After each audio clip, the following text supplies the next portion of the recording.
So 18 people lost their lives. The chief PRO of Northern Railways says that from their side, every measure had been put in place.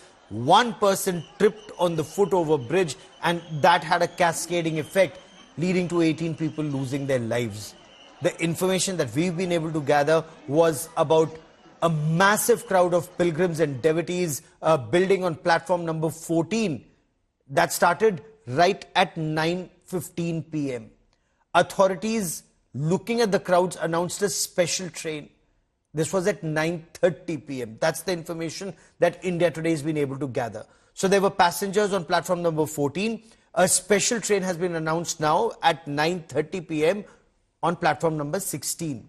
Passengers then scrambled to platform number 16 to board this special train. And this is happening right from the time that announcement is taking when the crowd started building up. That happened at 9:50 p.m.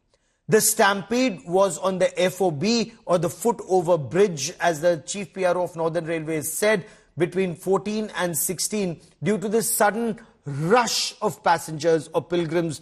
This happened at 10 p.m. Why was this not anticipated? That when these announcements will be made, people from 14 will rush to 16. Why weren't policemen there deployed to ensure that effective crowd management is done? Once crowds are already on 14, if they're waiting for a train on 14, get the train on 14, get the crowds to move from 14.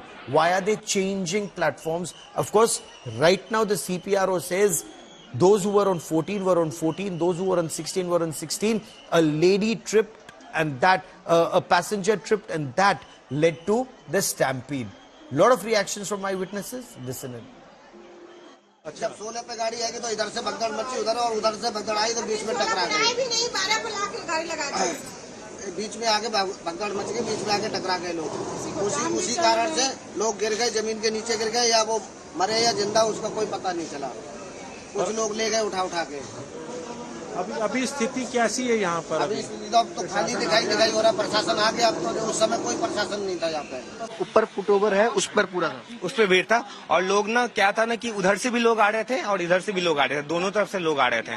और जब दोनों तरफ से लोग आ रहे थे तो हमें लगा कि हम तो 13 को तो नहीं पहुंच पाएंगे, 13 प्लेटफॉर्म पे तो नहीं पहुंच पाएंगे। एक ही ऑप्शन है कि भीड़ के साथ ही चल जाता है। और इस जगह पे पहुंचने के बाद ऐसा हुआ नहीं कि नीचे तो लोग जा नहीं रहे थे और ऊपर से लोग आ रहे थे। जब ऊपर से लोग आते जा रहे थे और नीचे जो जा नहीं रहे थे कि नीचे में जगह नहीं था, ठीक है। तो फिर एक मोमेंट पे ऐसा हो गया था कि 5-10 मीटर के अंदर में ना लोग दबते जा रहे थे। हम भी दबे हुए थे, मेरे पिताजी भी दबे हुए थे। हम दोनों एक दूसरे का हाथ पकड़े थे। मेरे हाथ में एक ट्रॉली था, दूसरे हाथ में एक काला रंग का बैग था। क्या रेलवे की तरफ से कोई प्रशासन यहाँ पर था? कुछ भी नहीं था। कुछ भी नहीं था, कुछ भी कोई अनाउंसमेंट? कोई अनाउंसमेंट नहीं, कुछ भी नहीं। और लिटरली जब भगदड़ हो गया उसके आधे घंटे के बाद ये अनाउंसमेंट हो रहा था कि ट्रेन में मत चढ़ो। मेरा वो भतीजा था, मौसेरे भाई का लड़का, वो बनारस से यहाँ आ रहा था दिल्ली में, तो प्लेटफॉर्म चेंज को लेकर कुछ अफवाहें फैली, उसी में अफरा तफरी मच गई।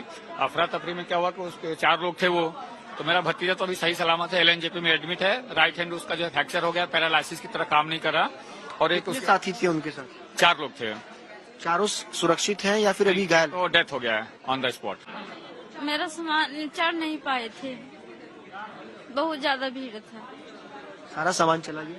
हाँ जी, तो सामान चलेगा। बच्चे के कमल ओढ़ाने के लिए रखे तो वो भी नहीं बचा। बहुत ज्यादा भीड़, चढ़ नहीं पाए। सारे दबा, हम भी दबा गए थे, ये भी दबा गए थे, बच्चे भी दबा गए। भीड़ बहुत था। जब पब्लिक जो है ना वो दौड़ने लगा, अच्छा। भगदड़ मच गया, उसमें जो गिरा वो दब गया। 14 नंबर पे हुआ। हाँ, 14 नंबर पे हुआ ना। जी। तो आप भी बाल बच्चा के साथ है, दिक्कत हाँ, नहीं हुई? दिक्कत नहीं, हम तो बाहर की तरफ निकल गए जब भगदड़ हुआ था। हाँ, भाग गए, बाहर निकल गए। तो फिर जो लोग की मतलब स्थिति खराब थी, सबको अस्पताल ले गया। देखा आप लोगों ने? तो क्या देखा, आप बताइए क्या देखा? लेके सबको निकाल के ले जा रहे थे। पुलिस सब उठा के ले जा रहे थे। पुलिस भी उठा के ले जा रहे थे। मैं इस समय प्रयागराज एक्सप्रेस में हूं और प्रयागराज एक्सप्रेस ये जो ट्रेन है दरअसल दिल्ली से लेकर के प्रयागराज जाती है। और कुंभ के दौरान स्थिति कैसी होती है, ये दरअसल सेकेंड क्लास है। अब जब ये ट्रेन आज सुबह लौटी है, एक ट्रेन जब वहां प्रयागराज से चलती है और दूसरी ट्रेन जो है दिल्ली से लगभग एक समय पर चलती हैं और एक ही समय पे अलग अलग गंतव्य पर उतर जाती हैं। तो दरअसल क्या हुआ कि इस समय बहुत सारी ट्रेनें तो सामान्य हैं, लेकिन कई सारी ऐसी तिथियां होती हैं जब ये सेकंड क्लास थर्ड क्लास का ये जो होल्डिंग एरिया है, यहाँ पर टॉयलेट है, इन सब में भी हजारों की भीड़ बैठ जाती है और तब स्थिति नियंत्रण करना बेहद मुश्किल होता है। जब से कुंभ शुरू हुआ है, प्रयागराज गाड़ी में आप क्या देख रहे हैं? पैसेंजर ये तीसरी बार हुआ है, जब से कुंभ लगा है तीसरी बार ऐसा हुआ है दिल्ली से। इतनी भीड़ आ गई, इतनी भीड़ आ जाती है। वहाँ जाने पे कोई दिक्कत नहीं होती है, क्योंकि सूबेदार जो है पैसेंजर उतार करके 6 नंबर प्लेटफॉर्म से उसको निकाल दिया जाता है बार बार। नहीं तो इसमें ये तो सेकंड क्लास या थर्ड क्लास का डब्बा है, इसमें तो फिर भी लोगों के पास टिकट होगा, तो बिना टिकट वाले कैसे पहुंच जाते हैं? साहब ऐसा है कि जैसे पैसेंजर अगले स्टेशन पर 4 बोर्डिंग है, तो उसको बस बैठाना है। 4 की जगह जो है 60-80 बैठ जाते हैं। उस सेकंड टायर थर्ड टायर में भी आ जाते हैं? हाँ, सब में आ जाते हैं। तो क्राउड मैनेजमेंट कैसे होता है? उसमें इतनी भीड़ आती है तब कैसे मैनेज होता है? अनचेक गाड़ी चली जाती है, इसमें स्पोर्ट भी कुछ नहीं बोलते हैं। कोई कुछ नहीं बोलता? कोई कुछ आरपीएफ वगैरह को नहीं बुलाते आप? बुलाते हैं साहब, वो लोग कहीं जाते ही नहीं है मारपीट की डर से।